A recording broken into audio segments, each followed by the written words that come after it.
minggu, tambah bulan, dan tambah tahun, harus berpikir lebih banyak soal Tuhan. Memang pekerjaan kita ada di bumi ini, tapi harus lebih banyak berpikir perihal soal Tuhan dalam hidup kita.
Saatnya tiba kami akan dengar suara-Mu, dan suara-Mu yang selalu menyenangkan kami, dan suara-Mu yang membuat kami semakin kuat.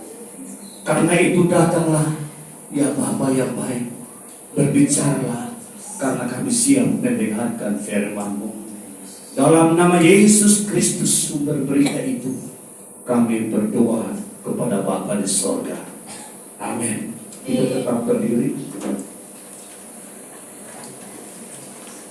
Kita akan sama-sama membaca dua ayat firman Tuhan.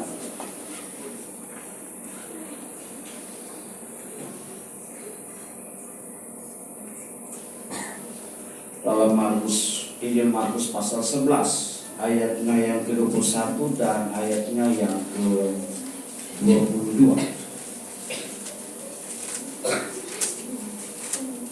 Injil Markus pasal 11 ayat 21 dan ayatnya yang ke-22. Semua sudah dapat? Atau masih yang buka buku? Saya masih tunggu. Kalau semua sudah dapat, kita bacanya bersama-sama karena hanya 2 ayat. Sudah? Katakan amin. Amin. Ya, 1, 2, 3. Maka teringatlah Petrus akan apa yang telah terjadi.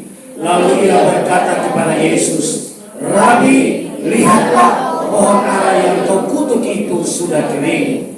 Yesus menjawab mereka, percayalah kepada Allah. Silakan Mama duduk kembali. Demikian jauh pembacaan firman Tuhan di sore yang diberkati. Dan yang berbahagia adalah saya dan Mama ketika menerima ini firman dan menerimanya dalam hatinya. Kalau 2 ayat yang tadi kita baca ini percakapan antara murid-murid dengan Tuhan Yesus. Setelah pagi-pagi murid-murid bersama Tuhan Yesus keluar untuk mereka harus melayani. Di situ tidak dapat sarapan pagi saat itu, jadi harus Tuhan Yesus, karena Tuhan Yesus selalu kerja tepat waktu dan full time dalam melayani pekerjaan Tuhan. Dan itu saat-saat terakhir juga untuk dia akan mengalami penderitaan. Jadi dia harus selesaikan pekerjaan-pekerjaan yang tersisa. Terkhusus untuk orang-orang Yerusalem yang selalu bermusuhan dengan dia, itu yang harus betul ke sana supaya mereka harus tahu bahwa Tuhan Yesus itu ada bersama mereka. Dan di situ percakapan yang terjadi, Yesus hanya karena melihat pohon ara ini daunnya rimbun bagus. Karena ketika saat itu juga Yesus, karena sepanjang perjalanan sudah agak jauh dan juga ada rasa lapar sebagai manusia biasa sama kita juga rasa lapar. Disitulah dia pergi melihat-lihat pohon ara ini. Kok tidak ada buahnya, hanya daunnya rimbun. Jadi daunnya yang mengelabui seolah-olah ada buah banyak, tahu tidak ada apa-apa di sana. Nah, disitulah Tuhan Yesus mengutuk pohon ara itu, dan murid-murid juga ada sementara mendengar apa yang Yesus katakan kutuk kepada pohon ara itu, dan mereka jalan lanjut. Setelah jalan lanjut, siangnya kembali. Nah, itu yang terjadi. Petrus melihat itu pohon itu, pikirnya tidak kering, tahu-tahu mulai kering dari atas sampai akar juga kering. Sehingga harus Yesus menjawab bahwa percayalah kepada Allah. Dari dua ayat firman ini, saya akan beri temanya bagaimana meningkatkan iman Anda. Karena ini pengajaran Yesus kepada murid-muridnya sebelum ia tinggalkan mereka karena saat-saat terakhir, bagaimana harus mengajar untuk mereka beriman dengan sungguh-sungguh. Dan juga iman yang penuh kuasa. Iman yang penuh kuasa, dan juga ada juga kuasa doa yang berkuasa untuk menolong banyak orang. Dan doa ini harus ada kuasa. Dan inilah yang Tuhan Yesus mengajar murid-murid.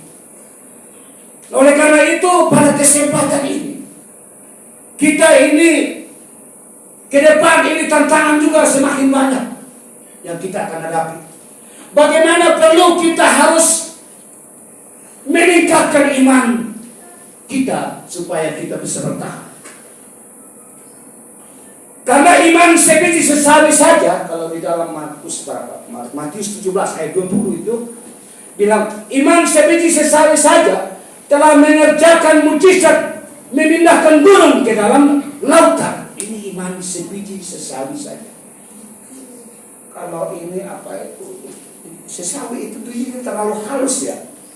Tidak terlalu besar, dia terlalu halus. Kalau kasih jatuh terus kita pilih juga cari setengah mati. Nah, ini iman.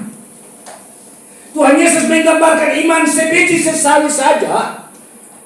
Kalau dia telah mengerjakan mujizat yang memindahkan gunung ke dalam laut. Nah, apatah lagi iman yang lebih besar dari itu. Ya, kalau sekarang entah kita bisa menilai kita punya iman sudah besarnya model apa. Apakah ada yang bisa biji jagung, atau dia sudah buah mangga, ya besar sekali, atau kelapa, kita tidak tahu. Tetapi kita bisa tahu pergaulan kita dengan Tuhan itu sejauh mana sehingga memiliki iman yang seperti itu. Dan ini juga ajaran yang disampaikan kepada murid-murid supaya mereka harus beriman dengan sungguh-sungguh dan juga berdoa juga dengan sungguh-sungguh, tidak asal-asal. Kita akan melihat dan mengalami berbagai mujizat, bahan kuasa dan pertolongan Tuhan. Jika iman kita semakin hari semakin bertambah. Jadi kalau iring Tuhan, harus setiap hari kau punya iman ini semakin bertambah. Jangan iring Tuhan tapi iman semakin merosot. Jadi tiap hari bersama dengan Tuhan dan beriman kepada Tuhan, iman harus bertambah. Jangan hanya tetap dan begitu saja. Nah, oleh karena itu bagaimana meningkatkan iman kita? Dalam kesempatan ini saya akan membagikan beberapa langkah yang dapat membantu kita untuk bisa meningkatkan iman kita selagi kita masih hidup di bumi ini. Yang pertama, iman kita meningkat jika kita berpikir lebih banyak perihal Allah. Jadi dari hari ke hari, tambah hari, tambah minggu, tambah bulan, dan tambah tahun, harus berpikir lebih banyak soal Tuhan. Memang pekerjaan kita ada di bumi ini, tapi harus lebih banyak berpikir perihal soal Tuhan dalam hidup kita. Supaya menggenapi firman-Nya di dalam Mazmur 1 ayat yang kedua, kesukaanku ialah Taurat Tuhan, siang dan malam. Itulah baru bisa iman kita akan meningkat naik. Karena tiap hari berpikir perihal Allah itu lebih banyak di dalam dirinya. Mau bicara apa saja harus pikir Tuhan. Mau buat apa saja pikir Tuhan.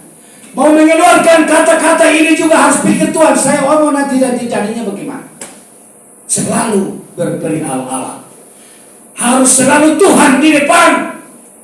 Barulah iman kita akan meningkat setiap saat. Setiap hari dia akan naik pelan-pelan.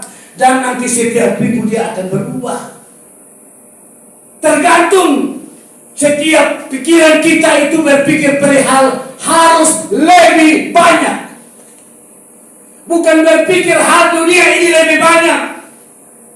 Tapi berpikir tentang Allah itu harus lebih banyak.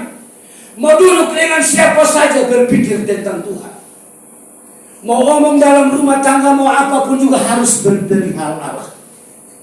Supayalah iman ini akan dilatih untuk naik, bukan turun. Ini yang Tuhan mau kasih ingat kita. Sama dengan juga Tuhan Yesus mau kasih ingat murid-murid supaya iman harus meningkat. Sampai bagi beberapa hari lagi saya akan tinggalkan kamu. Jadi harus kamu beriman dan berdoa dengan sungguh-sungguh. Jadi harus kita setiap hari bergaul dengan firman Allah. Supaya kita selalu memperkatakan tentang Allah itu setiap hari dalam hidup kita. Dalam menjalani hidup hari-hari juga selalu memperkatakan tentang Allah. Perihal Allah, perihal Tuhan selalu mendahului kita. Barulah iman kita akan meningkat setiap hari. Menangani masalah juga perihal Allah harus lebih utama. Apapun masalahnya harus Tuhan yang diutamakan. Bukan masalahnya yang harus diutamakan, tapi Tuhan yang perlu kita pikir untuk harus selesaikan masalah. Sama seperti di dalam Filipi 4 ya, ayat yang ke-8 itu bilang, pikirkanlah pikirkanlah apa yang adil, pikirkanlah apa yang suci, pikirkanlah apa yang mulia, terus pikirkanlah apa yang dengan sedap didengar. Kalau kita mau buat bicara sesuatu, orang ini bisa dengarnya dengan enak atau tidak. Ini yang namanya menjaga supaya imannya jangan turun, tapi imannya meningkat. Imannya meningkat. Siapa yang suka untuk imannya naik? Ada yang belum masih ragu-ragu. Tidak soal. Namanya kehidupan manusia itu memilih. Tuhan Allah memberikan kebebasan untuk memilih. Mau iman mau naik atau turun, ya itu hak asasi kita. Tetapi Tuhan menganjurkan kepada murid-murid, karena dia akan tinggalkan mereka, maka mereka harus betul-betul beriman supaya bertahan. Supaya bisa bertahan menghadapi tantangan. Dan harus kita pikirkan hal-hal yang baik, hal-hal yang adil. Jadi mau urus apa juga harus adil. Itu namanya perihal Allah selalu diutamakan dalam hidup kita. Supaya iman kita akan bertumbuh dan meningkat. Karena banyak musuh. Kalau kita lihat orang yang selalu merenungkan Taurat Tuhan itu, firman Allah itu, dan selalu bersekutu dengan Tuhan Allah, melalui doa meningkatkan iman kita. Jadi kalau di rumah selalu saja merenungkan firman Tuhan dan juga berdoa terus. Berdoa terus. Mau duduk juga berdoa dalam hati. Mau berdiri juga selalu ada doa dalam hati. Yaitu karena saya ngomong ini, karena saya praktik dalam hidup saya. Di atas motor juga kadang-kadang saya menyembah, kaget saya pun tangan kiri angkat. Nah itu dorongan-dorongan roh Tuhan yang membawa saya untuk menyembah Tuhan. Karena dia saya bisa berjalan. Karena dia saya masih bisa sehat. Karena dia saya mesti bisa kerja ini dan itu. Dan harus selalu berpikir soal perihal Allah itu selalu lebih banyak daripada perihal dunia. Soal makan ini itu kita cari bisa makan. Tidak mungkin kita mati ini hari. Tapi harus berpikir perihal Allah itu lebih penting setiap hari dalam hidup kita.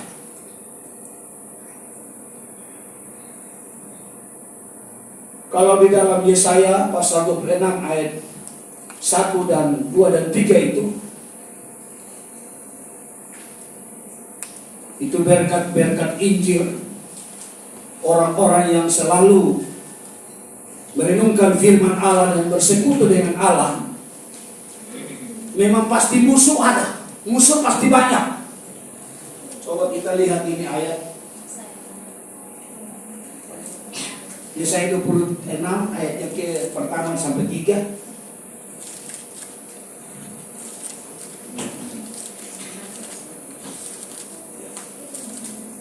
Yesaya 26 ayat 1 sampai ayat yang ketiga. Iya. Pada waktu itu dunia ini akan menyanyikan di tanah Yehuda. Pada kita ada kota yang kuat untuk keselamatan kita. Iya. Tuhan telah memasang tembok dan benteng. Bukalah pintu-pintu gerbang supaya masuk bangsa yang benar dan yang tetap setia. Yang hatinya teguh, kau jagai dengan damai sejahtera sebab kepada mula ia percaya. Jadi kalau orang yang selalu merenungkan itu firman Allah setiap saat dan juga selalu berdoa, itu orang itu akan Tuhan membentengi dia. Tuhan Allah akan membentengi dia. Akan pasang pagar benteng untuk menjaga orang-orang yang selalu merenungkan firman Allah dan selalu berdoa kepada Tuhan. Sehingga ayat yang kedua bilang, bukalah pintu-pintu gerbang supaya masuk bangsa yang benar dan yang tetap setia, yang hatinya teguh, kau jagai dengan damai sejahtera. Jadi orang yang selalu merenungkan terhadap Tuhan siang dan malam dan juga berdoa, itu akan dijaga oleh Tuhan. Karena apa? Dia percaya kepada Tuhan, dia beriman kepada Tuhan, jadi Tuhan yang menjaga dia. Sehingga Tuhan bilang begini, di Mazmur berapa itu dia bilang, segala bebanmu aku yang tanggung, bukan kamu yang tanggung kamu beban, tapi aku sebagai Tuhan yang tanggung kamu punya beban. Semua manusia di dunia ini punya beban, tapi hanya Tuhan Allah yang tanggung beban kita. Karena itu selalu renungkanlah Taurat itu siang dan malam dan berdoa, maka Tuhan akan taruh benteng, tembok untuk kenyamanan hidup kita. Dan dialah yang akan jaga kita. Karena apa? Dia adalah pemilik hidup. Dan karena kita percaya kepadanya, kita beriman kepadanya, maka dia yang jaga kita. Jadi jangan takut menjalani hidup ini di tahun 2022. Tidak usah takut. Yang penting, kalau tidak baca firman, takut ya. Kalau tidak berdoa, takut ya. Ya toh. Jadi harus takut kalau tidak sampai berdoa. Takut kalau tidak baca firman. Harus itu. Berpikir seperti itu. Supaya Tuhan menjaga kita dan melindungi kita. Itulah jaminan yang Tuhan mau menolong orang supaya imannya semakin meningkat. Dan kuasa mujizat menyertai dia. Dan kuasa doa juga akan menyertai dia. Karena selalu merenungkan Taurat itu siang dan malam. Itu hal yang pertama. Langkah yang kedua, iman kita meningkat jika kita memandang lebih banyak kepada Allah. Kita baca firman-Nya di Ibrani pasal 12 ayatnya yang ke-2. Ibrani pasal 12 ayatnya yang kedua. Marilah kita melakukan dengan mata yang tertuju kepada Yesus, Ya. yang memimpin kita dalam iman dan yang membawa iman kita itu kepada kesempurnaan, yang dengan mengabaikan kehinaan tekun menukul salib dan kesuka kita yang disediakan bagi Dia yang sekarang duduk di sebelah kanan takhta Allah.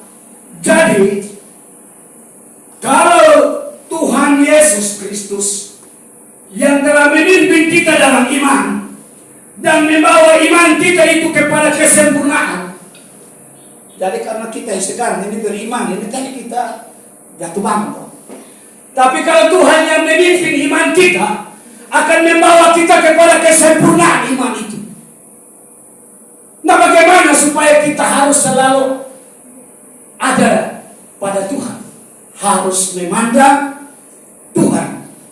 Harus arahkan mata kita memandang lebih banyak kepada Allah.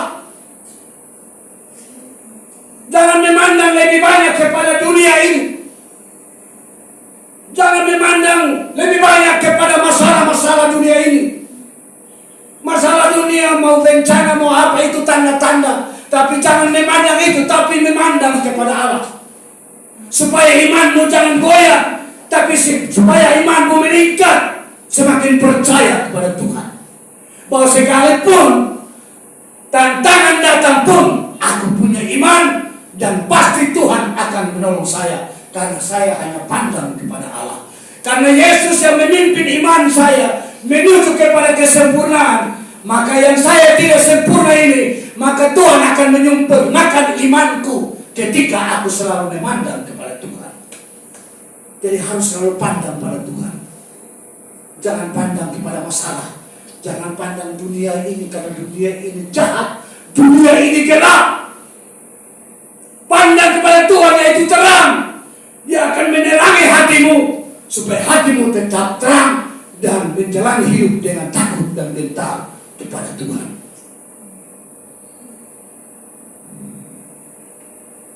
Karena apa? Kita pandang kepada Yesus itu karena apa? Karena Yesus itu selalu menang.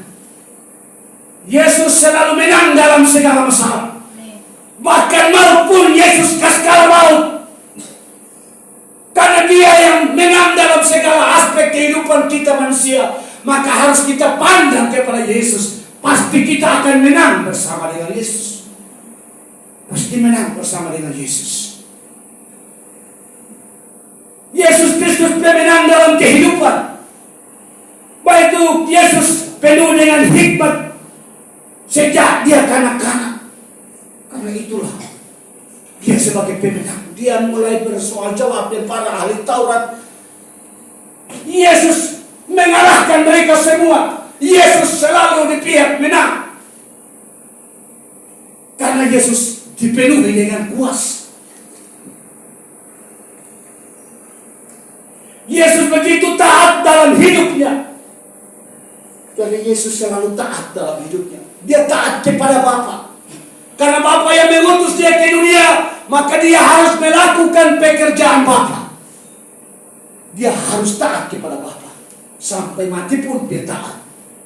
Inilah ketaatan Yesus. Dia menang selalu taat kepada Bapa. Dan kita juga yang mau supaya kita harus pandang pada Yesus, maka pasti juga kita akan menang bersama dengan Yesus. Sekalipun kita sakit, pasti Tuhan akan sembuhkan kita.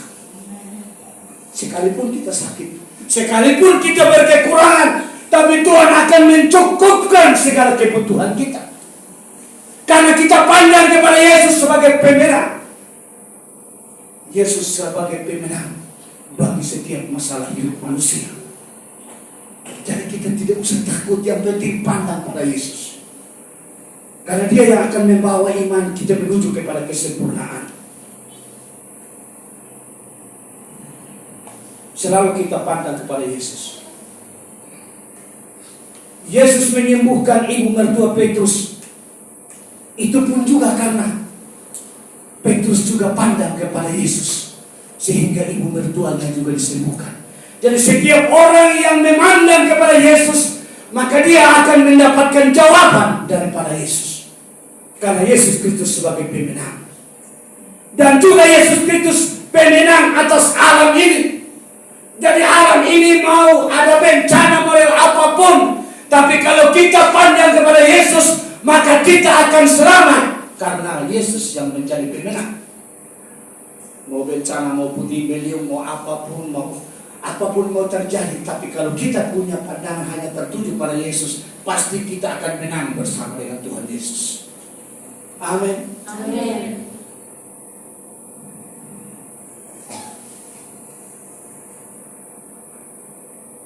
Yesus juga yang meneduhkan angin ribut, karena Yesus Kristus pemenang. Jadi kalau kita juga pandang pada Yesus, angin ribut juga reda. Dan juga Yesus yang mengutuk pohon ara juga menjadi kering. Itu karena pandang pada Yesus, maka itulah kuasa mujizat akan terjadi. Dari setiap orang harus pandang Yesus, maka kuasa mujizat akan menyertai dia. Doa-doanya juga Tuhan akan menjawab. Ini yang perlu kita harus menambah iman kita. Dan juga Yesus Kristus pemenang atas setan-setan. Jadi kalau kita orang yang percaya, mau supaya iman kita meningkat, harus pandang pada Yesus. Karena Yesus itu kasih kalah setan. Mau setan model apapun, Yesus kasih kalah setan. Amin. Amin. Jadi orang yang pandang Yesus, dia mau jalan saja, setan dong permisi, dong geser. Setan dong geser. Orang yang pandang Yesus. Tapi coba dia pandang ini manusia, dia pandang setan. Oh, setan kota Makawa, bukan mana. Tapi orang yang pandang Yesus, setan geser. Oh, dia malah bilang, oh jangan ganggu. Ini Tuhan Yesus pengaruh. Karena mau pandang Yesus. Mata hanya pandang pada Yesus. Supaya apa? Mau terjadi apa-apa juga, pasti ada setengah Tuhan Yesus. Jadi jangan takut mati sebelum terjadi apa-apa. Jadi kalau mau doa kasih orang-orang yang jahat, tak usah takut. Mau suami model apapun, tak usah takut. Dekat-dekat saja. Saya alami itu. Saya dekat-dekat dengan orang-orang yang suami, karena saya malah pikelok dan cium mereka. Di waktu di Sumba itu, yang kampungnya namanya di Kodi, di daerah Kodi. Itu waktu saya turun pertama kali 2009. Waktu saya turun, Tuhan bawa bilang, tolong pimpinan tangan dari kepala perampok yang ada di SD itu, dia penjaga sekolah. Saya bilang, yang mana Tuhan? Saya sudah tahu, saya baru datang. Bilang, ada dulu sembunyi di pojok sekolah. Saya jalan pelan-pelan, dan saya pakai jas. Saya pilih. Selamat. Dia pegang tangan, tidak, saya pelok ke cium saja. Saya pelok ke cium. Ibu pendeta dari jauh sana, dia bilang, hei Pak Pura, ini jampi. Itu kepala perampok yang tidak tanda Bapak.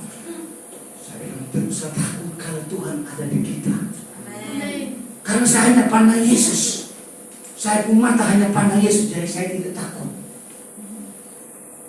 Jadi oleh karena itu, ya kampungnya namanya Bila. Kampungnya dari Mata Kepore datang ke sini. Tempatnya Bila. Itu saya turun pertama di tempat itu. Akhirnya apa? Ketika saya khotbah malam itu, ini orang yang maju pertama, karena saya pelok dan cium dia. Karena waktu saya pelok, saya sudah memang, kalau Tuhan menangkan orang ini, maka kampung ini akan memberi untuk pekerjaan Tuhan di gereja ini. Dan ketika itu dia datang serahkan obat-obat yang ada di botol. Itu obat, dan juga minta dari Mataram semua. Dong beli dari Mataram semua, bukan ada Sumba memang. Beli obat yang dong pakai supaya kebal badan. Istilahnya kebal badan. Disitulah mereka terima Yesus dan berubah. Dan Pak Cornelius Pilkatoda yang bagian bakar-bakar, itu obat-obat. Sama dengan ini, saya punya adik anak satu ini, anak ratu, ya. Ya. Akhirnya yang dia tidak jaga-jaga, akhirnya memang kalau main gila dengan setan nanti kita jatuh. Nah Eman waktu itu jatuh karena dia anggap remeh, biasa-biasa sih. Bakal biasa-biasa, tidak mau doa. Nah akhirnya jatuh dari motornya, kaki patah. Nah kalau main gila dengan setan cuma main gila. Tapi kalau pandang Yesus, Yesus tidak main gila. Dia tetap tegas bahwa dia pemenang. Maka kita pandang Yesus, pasti kita mencari pemenang. Dan Yesus Kristus juga pemenang atas maut. Dan tidak usah takut mati. Mau sakit corona, mau Omikron, mau apa, mau tambah baru, dia tak usah takut. Yang penting mata tertuju pada Tuhan dan juga hati ini bersih. Harus baik dengan semua orang. Nanti penyakit akan jauh. Amin. Kalau baik dengan Tuhan dan baik dengan semua orang, penyakit jauh. Penyakit jauh. Karena di dalam firman-Nya di mana? Di Perjanjian Lama itu bilang kalau melakukan dan apa firman-Ku dan apa, nanti penyakit dia akan geser jauh-jauh sampai ke kita. Saya tidak ingat firman-Nya di mana, tapi itu Tuhan bilang begitu dalam firman. Jadi kalau orang yang mau melakukan hidup kudus di hadapan Tuhan, maka orang itu dijaga oleh Tuhan. Sekalipun maut datang mengintip, tapi Yesus bilang, aku membentengi dia. Hei maut, di mana kesengatmu? Karena Tuhan kita menang atas maut. Tepuk tangan buat Tuhan Yesus. Dan juga Yesus Kristus pemenang atas kayu salib. Pemenang atas kayu salib itu apa? Mengampuni musuh-musuh. Jadi kalau Yesus Kristus menang di atas kayu salib, sekalipun musuh Tuhan Yesus bilang, saya kasih ampun kamu. Ini luar biasa. Jadi kalau banyak kasih ampun musuh, kita cuma menang. Ingat kau jangan musuh dengan orang. Biar orang musuh dengan kita harus baik-baik dengan dia. Malah ampuni mereka supaya kita menang terus. Jangan benci musuh. Ampuni dong terus supaya kau baik terus dengan Tuhan. Supaya iman naik, jangan iman turun di bawah. Kalau mau supaya iman meningkat, harus ampuni musuh. Karena di atas kayu salib, Yesus menang, yaitu mengampuni musuh-musuhnya di kayu salib. Coba satu orang baca Lukas 23. Pasal 23 ayat yang ke-24. Lukas 23 ayatnya yang ke-24. Yang ketika Yesus mengampuni musuh-musuhnya. Lalu Pilatus memutuskan supaya tuntutan mereka dikabulkan. Jadi ini Pilatus menuntut supaya ini Yesus salah apa-apa. Tetapi Yesus bilang, saya tetap kasih ampun. Saya musuh-musuh yang bilang, salibkan dia. Dia tetap kasih ampun. Sehingga Yesus mengalahkan maut. Karena apa? Dia mengampuni musuh. Dan kita harus mengampuni musuh. 34. Itu 24. Ayat 34. Yesus berkata, ya Bapa, ampunilah mereka, sebab mereka tidak tahu apa yang mereka perbuat. Dan mereka membuat undi untuk membagi pakaian. Jadi Tuhan, biar disalib pun tetap mengampuni orang yang masa dong buat judi di kayu salib itu juga Tuhan bilang ampunilah mereka. Main judi di pohon kayu salib juga Tuhan kasih ampun. Jadi mari kita mau pandang pada Yesus, karena Yesus pemenang supaya iman kita naik. Iman kita naik. Biar saya juga berjuang supaya saya beriman tiap hari naik. Biar orang mau kata kita apapun, tetap baik dengan dia saja. Supaya iman kita naik. Jangan memandang kepada manusia. Kalau kita memandang kepada manusia, keuntungannya hanya secara jasmani saja. Tapi iman merosot. Tapi kalau pandang pada Yesus, iman naik. Iman naik. Jangan, kalau pandang manusia, pasti keuntungannya jasmani, oh ini orang terlalu. Dan hanya kesenangan dan kalau orang hanya pandang manusia, hanya kesenangan saja dan namanya apa ya? Mungkin mau cari popularitas atau apa, namanya mau cari itu doh, itu pandang manusia doh. Jadi itu kan hanya sesaat saja. Tapi orang yang pandang pada Yesus, dia akan naik terus dan imannya semakin kuat dan Tuhan akan bersama-sama dengan dia. Kalau Kalau kita mengharap mau pandang manusia, ini kita satu kali pasti ya namanya kalau dia pun kekayaan masih ada ya, terus dia kasih kita terus kalau habis itu ada lah yang ngecewakan tuh. Tapi kalau orang yang pandang Yesus, kekayaan sudah habis. Amin. Kekayaan, kemurahannya, sukacitanya, damai sejahteranya tidak pernah habis. Ini kekayaan Allah.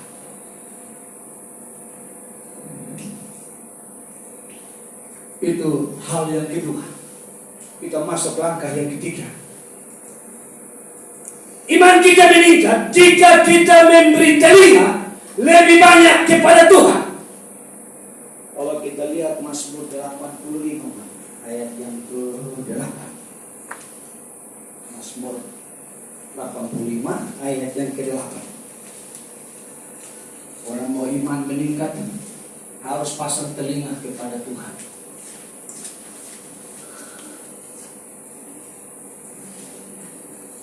Ayat 8. Mazmur 85 ayat yang ke-8. Iya. Perlihatkanlah kepada kami kasih-Mu ya Tuhan, dan berikanlah kepada kami keselamatan dari tangan-Mu. 85 ayat yang ke-9. Aku mau mendengar apa yang akan difirmankan Allah Tuhan. Bukankah Ia hendak berbicara tentang damai kepada umatnya dan kepada orang-orang yang dikasihinya, supaya jangan mereka kembali kepada kebodohan. Iya. Jadi kita punya telinga ini perlu kita lebih banyak mendengar kepada Tuhan. Mendengar lebih banyak kepada Tuhan itu melalui apa? Melalui firman Tuhan. Pertama melalui firman Tuhan. Kalau firman Tuhan disampaikan, pasang telinga ini baik-baik. Kalau bisa catat dan pulang baca ulang. Ini orang-orangnya imannya naik. Tapi kalau dia hanya dengar, dia punya ingatan dulu, kadang-kala dulu sampai jelas. Jadi dia pulang, dia baru mau keluar persekutuan doa, mau pulang, firman di mana tadi. Karena dia tidak mencatat. Tapi kalau mencatat berarti pendengarannya dia pasang baik dan dia bertindak untuk mencatat supaya pulang dia baca ulang. Nah ini yang namanya iman akan meningkat.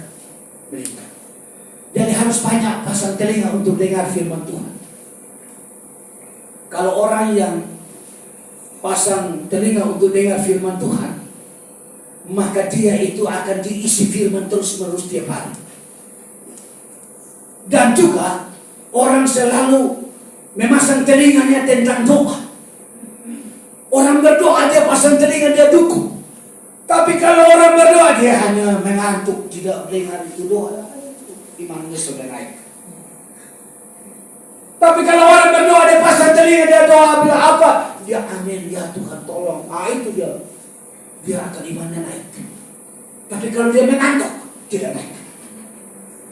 Tidak naik. Malah merosot itu ada. Karena dia tidak ikut berdoa, tapi dia tidur. Tapi kalau orang yang ikut mendengar doa orang, maka dia akan mendukungnya terus. Mendukungnya terus. Ya karena saya pernah dulu juga, saya belum bertobat kan, saya bilang kamu yang berdoa supaya cepat.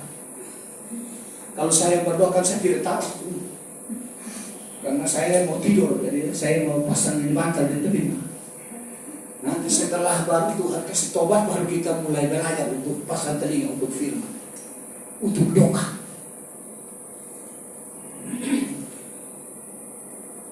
Dan juga pasang telinga juga pada musik-musik rohani, lagu-lagu rohani. Nah kalau pasang di lagu-lagu, ya yang lain-lain dong ya. Kalau anak muda dong kita setara. Tapi kalau orang tua juga pasang telinga di lagu-lagu yang dunia yang bermacam-macam juga. Wah itu juga bahaya. Apalagi yang film-film kan. Saya lihat di Indonesia kan. Saya pun istri hobi di Indonesia. Ini dia tidak ikut tapi dia biasa. Saya ada dulu saya omong. Saya bilang mama bosan-bosan bosan begitu. Nanti ini otak ini nanti kacau. Ketika berdoa pikir dunia. Jadi bukan berdoa, pikir Tuhan, mau pikir yang tadi nonton. Karena dia sudah campur bau. Otak ini mau tampung berapa banyak? Nah, iman mau meningkat model apa? Kalau mau campur bau dunia rohani gabung seperti otak, pincang. Tidak terarah. Tidak terarah. Tapi kalau orang mendahulukan Tuhan seperti Matius 6 ayat 33, carilah dahulu kerajaan Allah dan kebenarannya, maka mau dapat semua hanya tambahan saja. Tapi dahulukan Tuhan supaya imanmu naik. Ya, dulu saya juga begitu. Saya pikir saya pengusaha pasti bisa. Karena kita berpikir ya namanya masih kuat tuh, jadi pasti saya bisa ini, saya pasti bisa ini. Jadi berusaha sekuat tenang, tapi hasilnya kecil. Pikirnya besar, tetap kecil. Tapi kalau kita harus hati kita mengandalkan Tuhan dan pandang pada Tuhan, maka hasilnya akan besar. Karena Tuhan menolong kita, membantu kita, memberi tenaga kepada kita untuk bekerja. Jadi harus pasang telinga pada hal-hal rohani. Lagu-lagu rohani selalu pasang. Saya punya tetangga tiap hari hanya itu lagu dong, itu lagu timur semua yang bikin susah-susah orang, yang masuk di tanona segala macam. Jadi saya bilang kami semua itu konsumsi tiap hari ini udah otak hanya di situ so. Ya, hanya otak hanya di situ so. Karena lagu hanya itu so. Sebab apa yang kau setia di mana nanti itu yang akan kuasai hidup. Tapi kalau kau setia dengan Tuhan, dengan lagu-lagu rohani, itu yang akan kuasai hidup kita. Itu yang kuasai hidup kita. Jadi iman akan meningkat. Tapi kalau fokus dengan dunia lebih banyak, iman sudah naik, malah merosot turun naik. Malah pemalas gereja juga ada. Tapi saya percaya di sini tidak ada pemalas gereja. Amin. Ya. Dan juga pasang telinga untuk selalu mendengar Roh Kudus. Kalau Roh Kudus bilang apa, ingat kau ikut, jangan melawan. Karena di dalam kisah 1 ayat 8 itu yang manusia mengenal kuasa kekuatan, kuasa rohani. Kuasa rohani adalah Roh itu sendiri, Roh Kudus itu sendiri. Namanya itu Tuhan mau mengutus orang, tapi harus Tuhan berkuasa. Kalau begitu harus telinga ini pasang kepada Roh Kudus, supaya Roh Kudus ngomong apa kita harus praktekkan seperti Roh Kudus mau, maka iman kita akan naik juga. Maka kalau Roh Kudus ngomong lain, kita bikin lain, nah itu yang bahaya. Jadi Roh Kudus itu yang selalu memberikan pandangan baru bagi hidup kita. Jadi harus selalu pasang telinga di Roh Kudus. Ya. Jadi pandangan baru karena Roh Kudus itu menuntun kita ke dalam setiap kebenaran. Jadi orang yang selalu pasang telinga pada Roh Kudus, peran Roh Kudus itu untuk menuntun orang itu kepada kebenaran. Jadi dia biar di banyak orang itu, tapi ada masalah di situ, tapi Roh Kudus menolong dia dan dia mendengar. Oh, jangan ikut campur di situ, kamu harus bergeser. Nah, kita harus bergeser, jangan ikut campur kalau kacau di situ. Tapi kalau Roh Kudus bilang, pergi kau kasih damai senang, mesti pergi kau kasih damai. Kalau Roh Kudus yang suruh, berarti pasang telinga kepada Roh Kudus supaya selalu menuruti. Karena kuasa Roh Kudus memberi pandangan baru kepada kita untuk menuntun kita kepada kebenaran. Tapi kalau dengar setan, itu nanti di atas kacau kita dan di mana-mana kita kacau. Tapi kalau dengar Roh Kudus, di mana-mana kita akan damai dengan semua orang. Amin. Amin. Kalau begitu, harus pasang telinga pada Roh Kudus. Karena Roh Kudus menuntun kita kepada hal-hal yang belum dilihat mata dan didengar telinga dan dipahami di dalam hati. Tapi Roh Kudus akan membawa kita untuk memperlihatkan itu semua. Apa yang kita tidak lihat, tapi Roh Kudus akan membawa kita untuk melihat. Itu nanti baca firman-Nya di pertama Korintus pasal 2 ayat 9. Itu baca di situ. Jadi kalau orang yang selalu pasang telinga bagi Roh Kudus, maka pandangan baru karena Roh Kudus itu menuntun kita kepada hal-hal yang tersembunyi di dalam diri Allah. Ya ayat 10-nya dari pertama Korintus pasal 2 ayat 10. Dari ada hal-hal yang tersembunyi dalam diri Allah itu Roh Kudus yang kasih tahu kita untuk tahu. Nah, bagaimana untuk bisa mendengar Roh Kudus? Selalu menyembah Dia dalam roh dan kebenaran. Selalu menyembah Tuhan dalam roh dan kebenaran. Dia akan mengarahkan kita.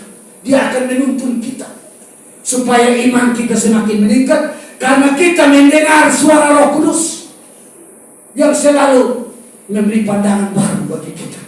Yang tidak mengerti menjadi mengerti. Yang tidak pernah melihat menjadi melihat. Dan harus selalu mengarahkan pandangan kita kepada Roh Kudus supaya kita dengar dan kita tahu.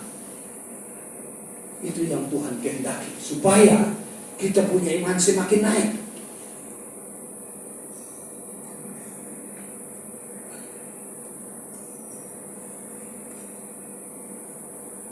Karena itu tetaplah pasang telinga pada Roh Kudus untuk Tuhan menolong kita setiap saat, mengarahkan kita untuk takut dan gentar kepada Tuhan. Itu hal yang ketiga. Kita masuk langkah yang keempat. Iman kita meningkat jika kita berkata-kata lebih banyak perihal Allah. Artinya begini, kan Tuhan memberikan kuasa Roh Kudus kepada kita supaya mulai bersaksi tentang Yesus. Ya, kemarin kami dalam pergumulan firman keluar dalam dua raja ya 5.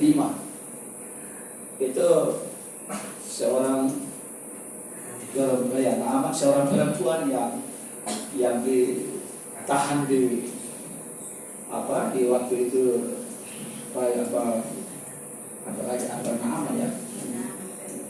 Naaman yang sakit itu dan dia mulai bersaksi. Nah, itu juga dia berani bersaksi sekalipun ini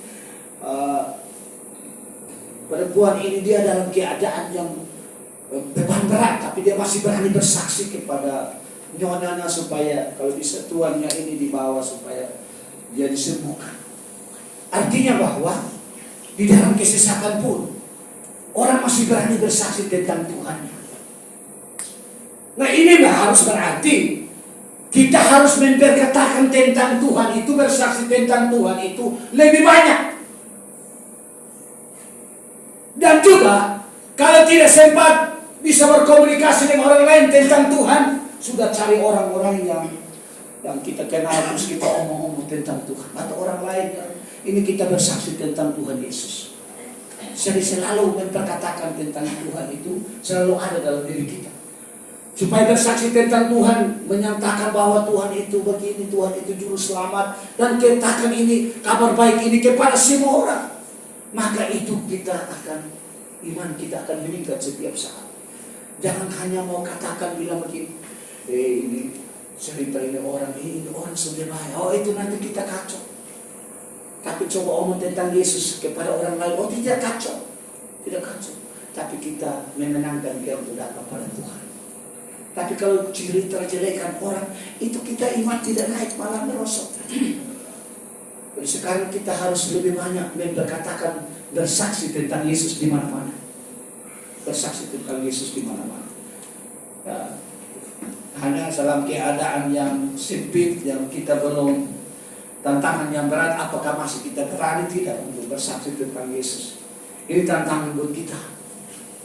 Karena itu mari kita, kalau sudah dipenuhi Roh Kudus, ya kita harus betul-betul berani.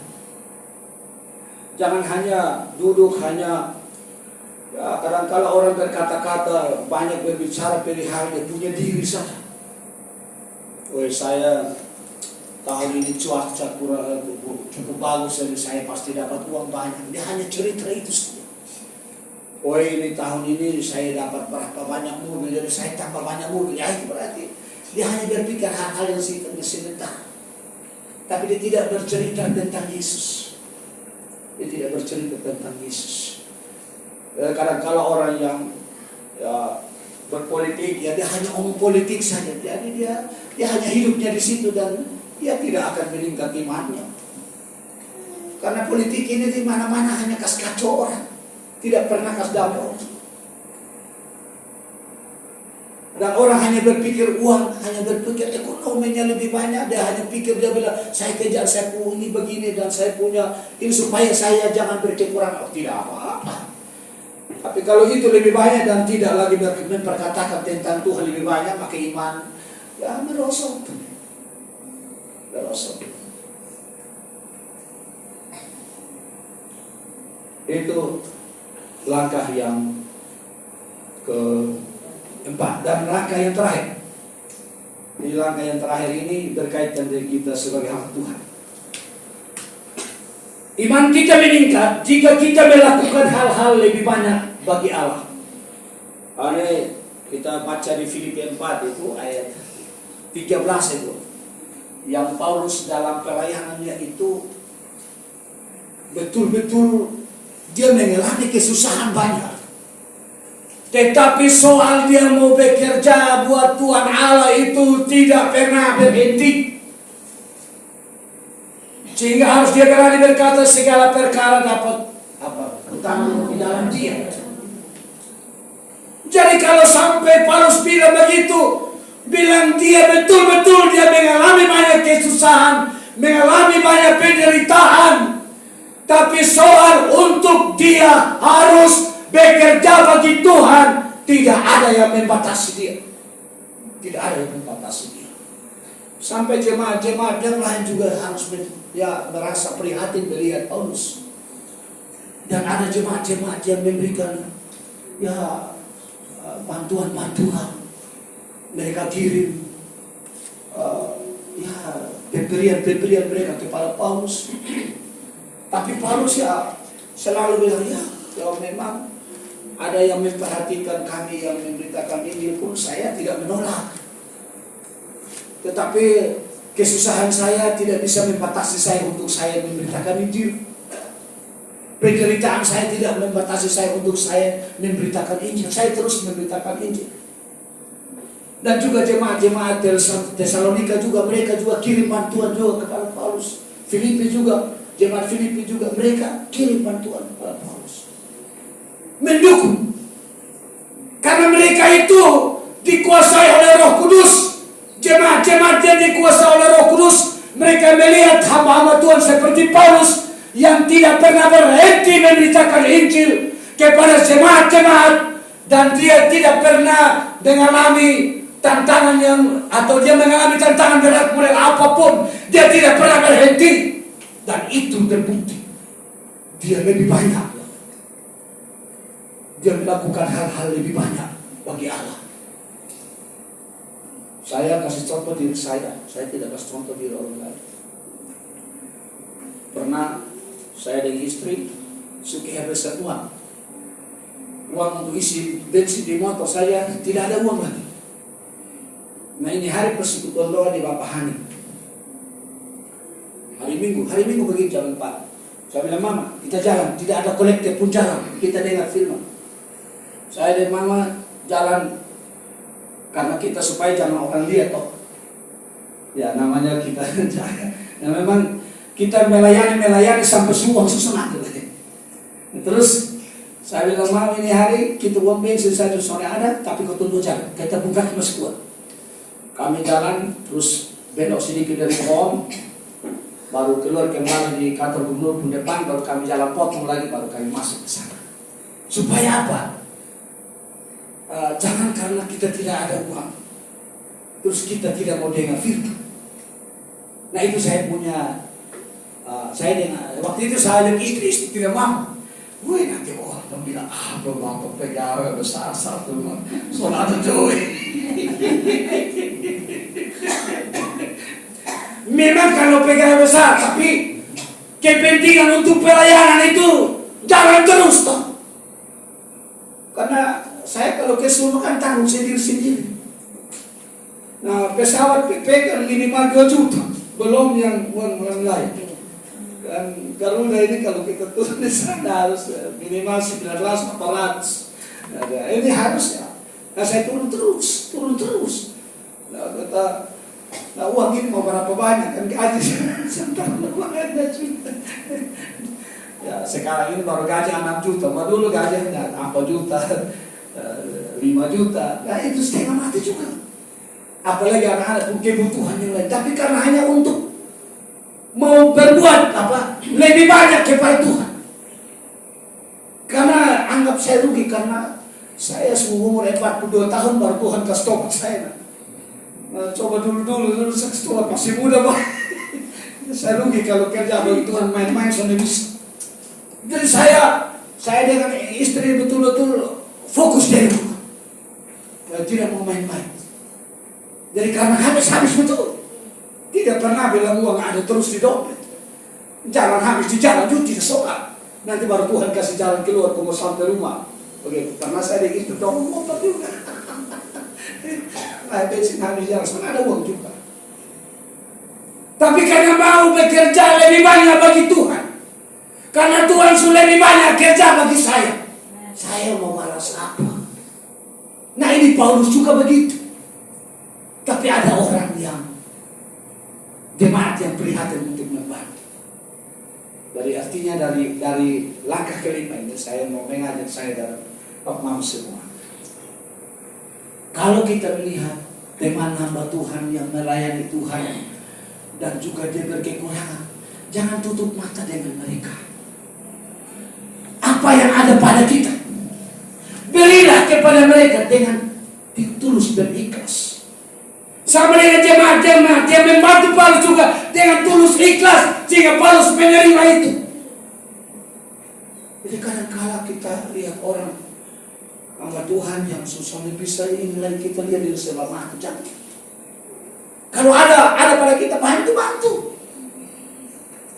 Harus bantu. Sebab apa ya? Itu juga namanya bekerja bagi Tuhan. Jadi bekerja bagi Tuhan lebih banyak itu. Ada aspeknya banyak. Mau pakai kita punya uang untuk bantu hamba Tuhan. Itu pun juga kan kita bekerja bagi Tuhan. Jadi jangan menilai mengukur yang tidak. Karena masalahnya kita tidak kekal di sini. Di bumi ini hanya sementara. Kalau begitu bekerjalah soal yang kekal. Kalau yang pekerjaan yang sementara jangan terlalu pusing. Tapi yang pusing itu adalah pekerjaan yang kekal. Tidak mungkin kita tidak makan ini hari, pasti makan. Ya harus kita perhatikan. Ya saya juga tidak terlalu juga ya. Tapi ya apa yang ada pada saya lihat saya bantu. Kalau saudara sama sekali. Ada kala saya jalan dengan ibu terus saya ketemu orang di jalan, saya lihat saya bilang mama bapak berdiri di kapal, soalnya tahu saya mau ada perlu ini orang ada butuh sini, saya bantu sini jalan lagi. Ada yang ada pada diri saya apa saya bantu. Nah ini belajar untuk bekerja bagi Tuhan lebih banyak. Sama seperti Paulus bekerja bagi Tuhan lebih banyak, sekalipun kesusahan dia alami dalam hidupnya. Tapi dia dengan kata-katanya bilang apa? Aku tidak memusingkan kehidupanku, karena aku mau berkenan kepada komandanku. Jadi kita berusaha untuk berkenan kepada komandan. Jadi bekerja bagi Tuhan, jangan rem-rem. Bekerja lebih banyak. Apa yang ada pada kita, berikan kepada Tuhan. Karena kita harus bergantung pada Allah yang tidak terbatas untuk melakukan sesuatu bagi Allah. Jadi Paulus bergantung hanya kepada Allah. Sekalipun kesusahan yang dialami, tapi dia tidak pernah mundur soal memperkatakan firman Allah kepada bangsa-bangsa, kepada jemaat-jemaat dimanapun mereka berada. Dia selalu memberitakan tentang Yesus. Karena itu hari ini 5 langkah ini menolong kita untuk kita meningkatkan iman kita, selagi kita masih ada di bumi ini. Karena apa? Paulus juga tidak pernah menyerah. Sekalipun kesusahan banyak, tapi dia tidak pernah menyerah. Dia terus melayani Tuhan. Kadang-kadang kita menyerah dengan keadaan kita, tapi soal melayani Tuhan, kita harus menyerah.